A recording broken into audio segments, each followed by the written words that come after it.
Está con nosotros el doctor Airavedian. ¿Cómo le va, doctor? Buen día. ¿Qué tal? ¿Cómo están ustedes? Muy bien, ¿y usted? ¿Cómo anda, doctor? El rock. Ustedes me van a escuchar hablar de rock. De rock. El rock, muy bien. El rock comenzó como un movimiento contestatario, de ruptura, de transgresión, verdaderamente revolucionó la mente de una generación. Después hubo algunos excesos. Después se convirtieron en estrellas del sistema. Se amoldaron al sistema, se acoplaron al sistema.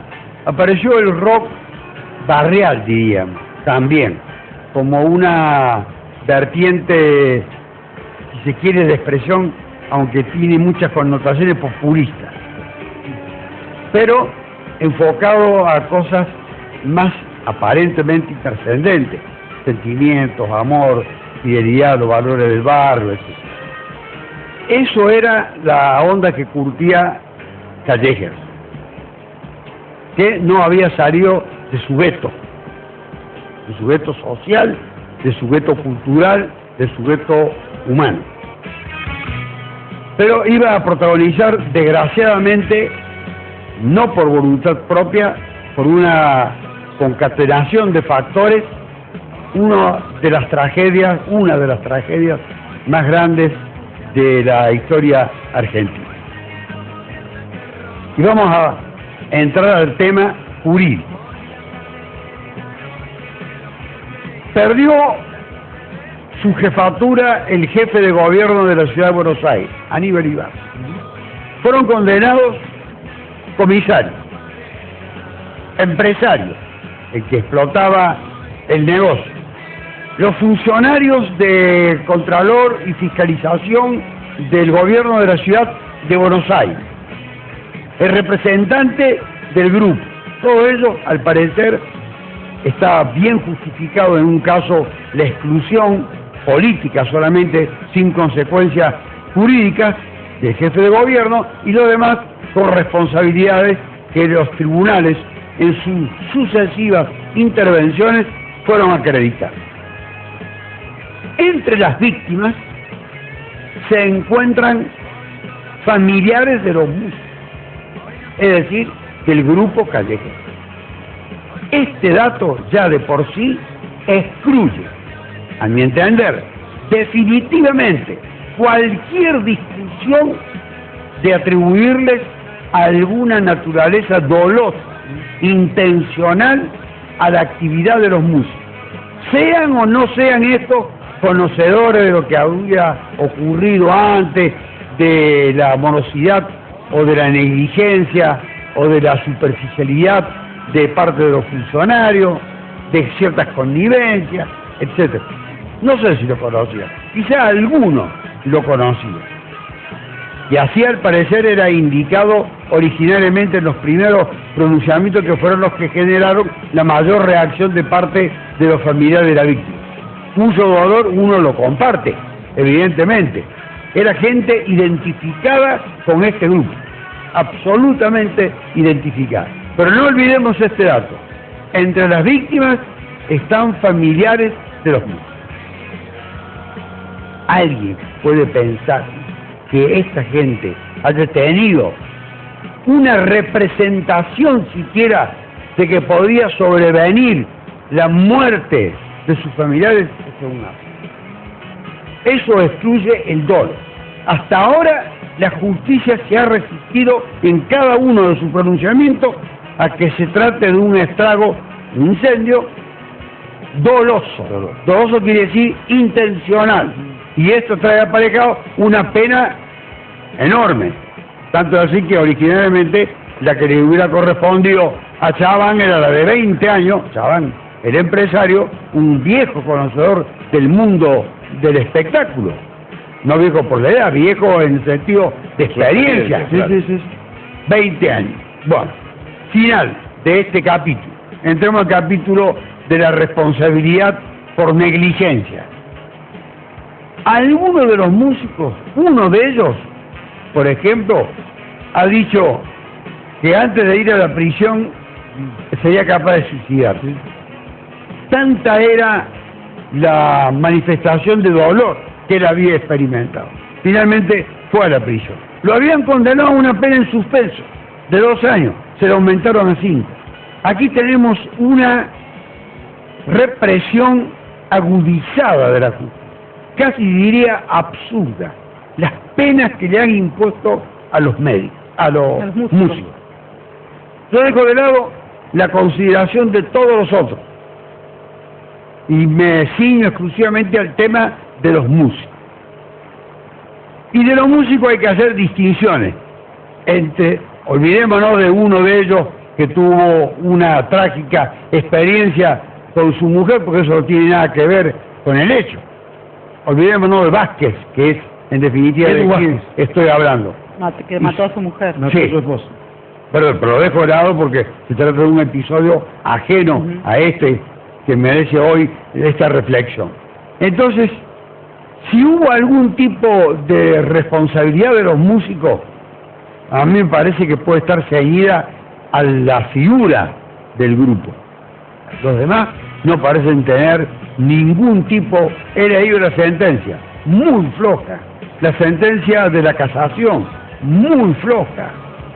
Casi diríamos que respondiendo a un clamor de un grupo de familiares de la víctima, porque no todas las personas vinculadas a las víctimas piensan del mismo modo, y tanto es así que piensan de distintos modos. Finalmente, una derivación absolutamente inesperada, la de Fontanet, la cabeza del grupo. Hoy viviendo una verdadera tragedia también él. ¿Hay simulación en ese cuadro psicótico que presenta?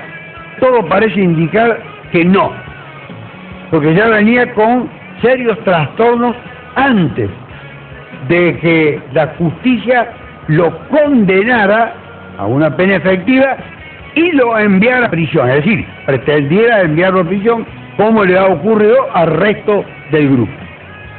La justicia de Córdoba, que es la que ha tenido que intervenir, aunque no es competente en el sentido de la responsabilidad que le corresponde a Fontanet, pero sí es responsable porque aquí se produjo el cuadro psicótico, dijo que no hay que trasladarlo en base a los informes médicos. Esos informes médicos son inventados, no son. Esos son verdaderos, reales y auténticos. Tanto es así que la persona que está recibiendo el tratamiento, o sea, Fontanet, está atada. Imaginen a un enfermo mental atado en una cama prácticamente todo el tiempo. ¿Alguien simularía ese cuadro y los médicos serían cómplices de esa simulación? A mí me parece verdaderamente algo absurdo. Mientras este hombre permanezca en esa situación, no debe ser trasladado. Final. Esto se llama incapacidad sobreviniente. Después de un hecho, una persona que haya intervenido con el grado de participación que haya tenido, ya sea a título de dolo o de culpa, tiene una incapacidad mental sobreviniente. Esa incapacidad, ¿qué significa? Significa que no debe estar en prisión. Eso significa, lisa y llanamente, que puede llegar a ser puesto en tratamiento con su familiar, en un centro médico o en el propio domicilio.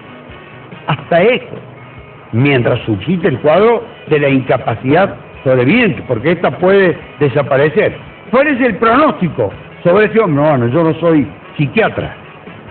Hasta ahora han opinado de una manera determinada. Habrá que ver si siguen opinando del mismo modo. Pero ha habido coincidencia entre los médicos. Incluso en algún momento alguien dijo que Fontanet estaba internado en el Morra, alguien de Buenos Aires, ¿no?, que no conoce el sanatorio Morra, y dijo que estaba internado en un spa. Bueno, esas son precisamente todas las deformaciones derivadas de la ignorancia. Porque si hay algo que no es el Morra, es un spa. Derivadas de la ignorancia. Pero hay gente en el Morra que evidentemente tiene un tratamiento con mayor liviandad, diría, que otros, de ambulatorio, a su cuadro y a su peligrosidad, evidentemente. Pero lejos Eso no está es- de compararse Eso no con es un un spa. spa, ni nada que se- eso es un centro solamente para personas con desequilibrio y enfermedades de tipo mental. Desde acá- Tienen que saberlo. Desde acá preguntábamos hace unos días que usted no estuvo, de la supina ignorancia en temas jurídicos y penales, preguntábamos cuál era la culpa de Fontanet, más allá de su responsabilidad culposa, porque los trataban de agitadores que alentaban el uso de la bengala a la banda, ¿no? A todos callejeros. Pero más allá de eso, de ser irresponsables en ese tipo de accionar, ¿cuál es la responsabilidad o la culpa de un tipo que perdió la madre y la novia en el siniestro? Usted ha dicho, pues lo voy a hacer muy breve, ya para cuál es la culpa. La culpa es por dolo, se la ha excluido al comienzo, o por negligencia o por imprudencia. Puede haber habido algo de imprudencia, se agitaban a los que tiraban las bengalas, etcétera. Puede haber habido. Y las consecuencias se traducen en una pena, pero no en esa pena, sino en una pena en suspenso. De ninguna otra manera se puede entender la responsabilidad penal de este hombre. Pero, por ejemplo, doctor, digo, ahora me viene a la cabeza que hace dos meses o tres, Casi Justicia Social, que canta Pato Fontanet, que siguió cantando, hizo un recital en otra provincia, me parece que en Entre Ríos, en algún lugar, donde también los denunciaron porque metieron muchísima más gente de la que estaba permitida. Digo, una persona que está en este proceso, que está en ese estado, que perdió a familiares, digo, me cuesta entender cómo vuelven a cometer la imprudencia de hacer un recital con tanta gente de más. Yo creo que ellos no tienen poder para decidir, los que tienen poder para decidir son los representantes. Pero tiene poder de decir, no toco, no canto. Bueno, habrá que ver si Tienen ellos saben, cierto poder. están informados, interiorizados de la capacidad de local, etcétera, de todos esos datos. Si no lo tienen, evidentemente se trata de un dato muy importante para evaluar la personalidad de esta persona. Vaya la redundancia.